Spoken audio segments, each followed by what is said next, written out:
Argentina তো হইলো এই ফুটবলের মডার্ন ফুটবলের স্বৈরাচার।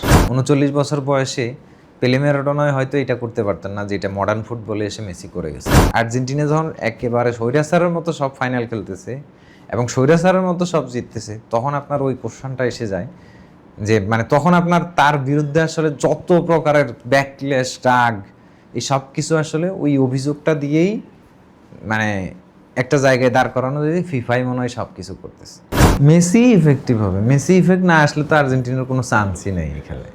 আর্জেন্টিনায় মেসি অফ ডে গেলে বাকিরা এই ম্যাচ কখনোই বের করতে পারবে না। এটা আমি বলেছি মেসি রোনালদো ডিবেটের ক্ষেত্রে। বেসিক্যালি পেলে ম্যারাডোনার যুগটা আলাদা, এরা আলাদা, ওনাদেরকে ডিসরেসপেক্ট করার আসলে কোনো সুযোগ নেই। এটা ঠিক যে মেসি গ্রেটেস্ট এভারও ওনাদের সাথে একই টেবিলে বসেন এবং আর্গুয়েবলি ওনাদেরকে ছাড়াই গেছেন, arguably not clearly. But modern football এবং আদার স্পেক্ট এবং ক্যারিয়ার লনজিভিটি বিবেচনা করলে তো মেসি ছাড়িয়ে গেছেনই। Cool body spray, long lasting fragrance. 39 বছর বয়সে পেলে ম্যারাডোনায় হয়তো এটা করতে পারতেন না, যেটা মডার্ন ফুটবলে এসে মেসি করে গেছেন, তাই না?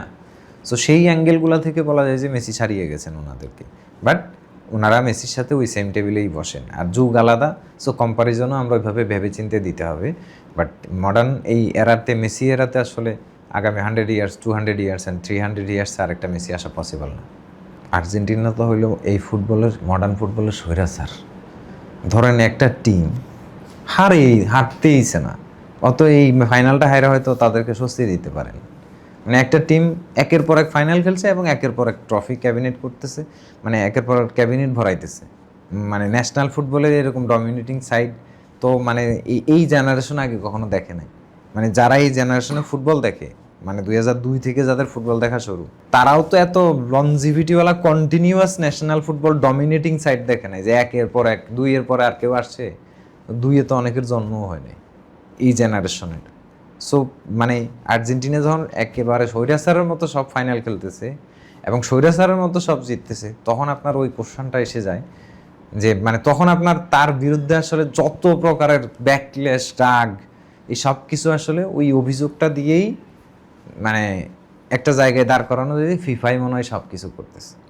কিন্তু আর্জেন্টিনা কোপা আমেরিকাগুলো কম লেভেলে জিতছে, ওটা ফিফার আন্ডারে না।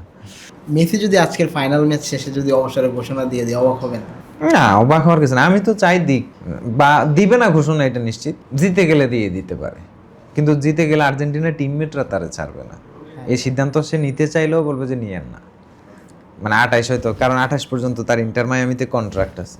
সো 28-এর কোপাটাও হয়তো খেলতে পারে। আজকের ম্যাচটাই স্পেনের বিপক্ষে মেসি কতটা ইফেক্টিভ হবে? মেসি ইফেক্টিভ হবে, মেসি ইফেক্ট না আসলে তো আর্জেন্টিনার কোনো চান্সই নেই এই খেলায়। আর্জেন্টিনায় মেসি অফ ডে গেলে বাকিরা এই ম্যাচ কখনোই বের করতে পারবে না। আমি বিশ্বাসই করতে চাই না, এটা হইলে মিরাকেল হবে। মেসির অফ ডেতে বাকি আর্জেন্টিনা আসলে এই ফাইনাল জিতাই নিয়ে আসছে, এরকমটা আসলে খুব টাফ হবে। কলম্বিয়ার সাথে হয়তো যেই ফাইনালে মেসি ইনজুর্ড হয়ে মাঠ ছাড়ছে, বাকি আর্জেন্টিনা কালেকটিভ খেলা লাউতারো মার্টিনেজের গোলে কোপা আমেরিকা জিতছে, ওই টাইপের ফাইনাল এমনটা হওয়ার কথা না। ওইভাবে আসলে স্পেনের বিপক্ষে উইদাউট মেসি সার্ভাইভ করাই কঠিন। তো এই ম্যাচে আর্জেন্টিনার উইনিং চান্সই মেসি। ম্যাচটা এমবাপ্পে আসলে কি মিস করলেও না খেললেও পারতো কিনা, বা শুধু গোলের জন্যই খেলেছে কিনা? গোল্ডেন বুট যেহেতু তার কাছে, ওয়ার্ল্ড কাপে অ্যাচিভমেন্ট একটা হইলে মন্দ কি? এই ওয়ার্ল্ড কাপে এমবাপ্পের গোল্ডেন বুটটা জেতার মতো পর্যায়ে আছে, একটা ম্যাচ হাতে আছে, আমি কেন খেলবো না? আমি এমবাপ্পে হইলে তো আমি খেলতাম, যে আই নিড মাই রিমার্কস। আমি পরপর দুইটা, মেসি যদি পরপর 2টা গোল্ডেন বল জিতে, আমি পরপর 2টা গোল্ডেন বুট জিততে পারি, এটা আমার remark. So he can send his message, এই জন্যই তো আসছে। এটা আমরা অনেক আগে, বার্সেলোনা ফ্যানরা এগুলো নিয়ে অনেক আগে কথাবার্তা বলে আসলে শেষ। লামিন ইয়ামাল যখন ভালো ফর্মে ছিল, মেসির অরাটাকে দেওয়া হয়েছে এই কারণে। এই ধরনের আমরা লজিক দাঁড় করে দিতাম, যদি এটা ফানি, এটা একটা কোইন্সিডেন্সের ব্যাপার।